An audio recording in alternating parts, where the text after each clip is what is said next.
D Binoy തുടരുന്നു. D Binoy, ഇപ്പോൾ RSSന്റെ ദേശീയ ജനറൽ സെക്രട്ടറി ദത്താത്രേയ ഹൊസബലയുമായിട്ട് ADGP MR അജിത് കുമാർ രഹസ്യ കൂടിക്കാഴ്ച നടത്തിയതിനെ കുറിച്ചിട്ടുള്ള പ്രതികരണം CPIM സംസ്ഥാന സെക്രട്ടറി MV ഗോവിന്ദൻ മാസ്റ്ററുടെ ഭാഗത്ത് നിന്ന് വന്നിരിക്കുന്നു. അങ്ങനെ പോയെങ്കിൽ അതിനെന്താണ് എന്നുള്ള ചോദ്യമാണ് ഉന്നയിച്ചിരിക്കുന്നത്. അദ്ദേഹത്തിൻ്റെ തന്നെ വാക്കുകൾ സൂചിപ്പിക്കുകയാണെങ്കിൽ ഒരു പോലീസ് ഉദ്യോഗസ്ഥൻ കാണാൻ പോയാൽ അതിനെന്താണ് എന്നുള്ള ചോദ്യമാണ് ഉന്നയിച്ചിരിക്കുന്നത്. അതുകൊണ്ട് എന്താ എന്നുള്ള ചോദ്യം വരുന്നു. ADGP എവിടെയെങ്കിലും പോയാൽ ഞങ്ങൾക്ക് എന്ത് ഉത്തരവാദിത്തമെന്ന് അദ്ദേഹം ചോദിക്കുന്നു. ഇതാണ് അദ്ദേഹത്തിൻ്റെ പ്രതികരണം വരുന്നത്. ഹൊസബിലെ കൂടിക്കാഴ്ച നടത്തിയിട്ടുണ്ടോ എന്നുള്ള ആവർത്തിച്ചുള്ള ചോദ്യങ്ങൾക്ക് കണ്ടിട്ടുണ്ടെങ്കിൽ തങ്ങൾക്ക് എന്ത് എന്നായിരുന്നു അദ്ദേഹത്തിൻ്റെ മറുപടി. ആ മറുപടിക്കകത്ത് ഒളിഞ്ഞിരിക്കുന്ന കാര്യം എന്ന് പറയുന്നത്, മുഖ്യമന്ത്രിയുടെ വിശ്വസ്തനാണ് ADGP MR അജിത് കുമാർ എന്ന് ചിലർ ആണ് പറയുന്നത്. അതായത് ഇടതുപക്ഷത്തെ തകർക്കുക എന്ന അജണ്ട വെച്ചുകൊണ്ട് ഒരു കേഡർ പാർട്ടിയുടെ പ്രമുഖനായ നേതാവ് സംസ്ഥാനം ഭരിക്കുന്ന ഇടതുപക്ഷത്തിൻ്റെ മുഖ്യമന്ത്രിയെ സംബന്ധിച്ചിട്ട് ആരോടും വിശ്വസ്തതയോ കൂറോ ഒന്നും അമിതമായിട്ടില്ലാതെ നിഷ്പക്ഷതയോടുകൂടി പ്രവർത്തിക്കുന്ന ഒരു മുഖ്യമന്ത്രിയാണ്.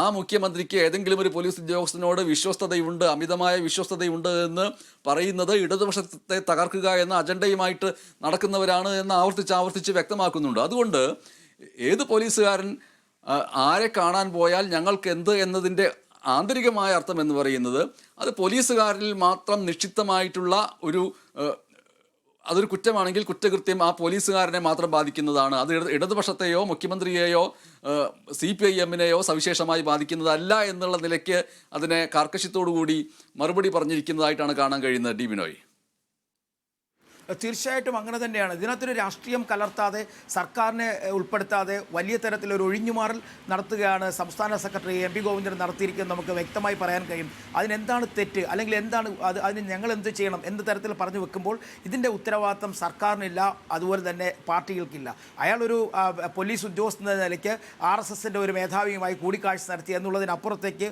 മറ്റ് കാര്യങ്ങളില്ല എന്ന തരത്തിലേക്ക് കൃത്യമായി പറഞ്ഞു വെക്കാനാണ് അവിടെ CPM ശ്രമിക്കുന്നത്. കാരണം ഇത് ഞാൻ നേരത്തെ സൂചിപ്പിച്ചതുപോലെ തന്നെ പല തട്ടുകളിലായി, പല സ്ഥലങ്ങളിലായി, പല വിഭാഗങ്ങളിലായൊക്കെ CPMന് കൃത്യമായി മറുപടി പറയേണ്ട ഒരു സാഹചര്യം മുന്നിലെത്തിയിരിക്കുന്നത് കൊണ്ട് തന്നെയാണ് വളരെ വ്യക്തമായ ഭാഷയിൽ ഈ കൂടിക്കാഴ്ചയെ തള്ളിപ്പറയുന്ന ഒരു ഭാഷ്യം തന്നെയാണ് ഇതെന്ന് നമുക്ക് പറയാൻ കഴിയും. കാരണം ഇങ്ങനെ ഒരു കൂടിക്കാഴ്ച അത് എന്തിനായിരുന്നു എന്ന് പല സ്ഥലങ്ങളിൽ നിന്നും ഉയരുന്ന ചോദ്യങ്ങളുണ്ട്. ആ ചോദ്യങ്ങൾക്ക് മുന്നിൽ പറയുന്നത് ഞങ്ങളുടെ ഒരാളായിട്ടല്ല പോയത്, സർക്കാരിൻ്റെ ഒരാളായിട്ടല്ല പോയത്, പിന്നെ ADGP എന്ന നിലയിൽ അല്ലെങ്കിൽ ഒരു ഉദ്യോഗസ്ഥ നിലയ്ക്ക് നടത്തിയ കൂടിക്കാഴ്ചയിൽ തങ്ങൾക്ക് മറുപടി പറയാനില്ല, അത് ഞങ്ങൾക്ക് അറിയേണ്ട കാര്യമില്ല എന്ന് പറയുമ്പോൾ അതിൻ്റെ അർത്ഥം ഈ സംഭവ വികാസങ്ങളിൽ നിന്നൊക്കെ വളരെ നന്നായി CPM നേതൃത്വം ഒഴിഞ്ഞു മാറുന്നു എന്ന് തന്നെയാണ് നമുക്ക് വ്യക്തമാകുന്നത്. എന്തായാലും ഈ ഒഴിഞ്ഞുമാറൽ എത്ര നാൾ തുടരും എന്നുള്ള കാര്യമാണ് ഇനി ശ്രദ്ധേയമാകാൻ പോകുന്നത്. കാരണം CPI ഈ വിഷയത്തിൽ അടങ്ങിയിരിക്കില്ല, ഈ വിഷയം മുന്നോട്ട് കൊണ്ടുവരണം. കാരണം അവർക്ക് അനുവദിച്ച പ്രധാനപ്പെട്ട പാർലമെൻറ്റ് സീറ്റുകളിലൊക്കെ തന്നെ വലിയ പരാജയം ഏറ്റുവാങ്ങി.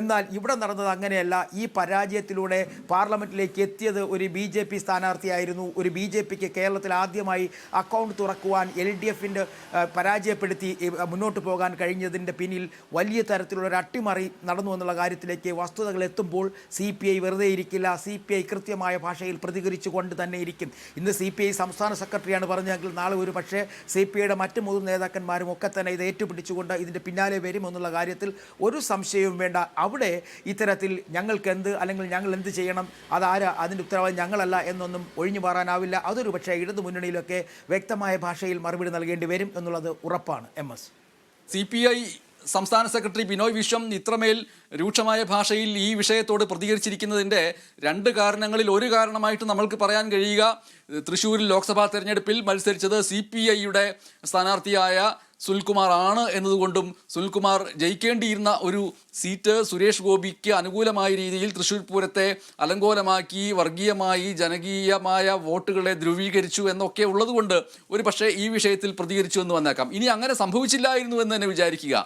CPIയുടെ സ്ഥാനാർത്ഥിയായിട്ടുള്ള VS സുനിൽകുമാർ ഇടതുപക്ഷത്തിൻ്റെ സ്ഥാനാർത്ഥിയായി അവിടെ മത്സരിച്ചിട്ടില്ലായിരുന്നു എന്ന് തന്നെ വിചാരിക്കുക.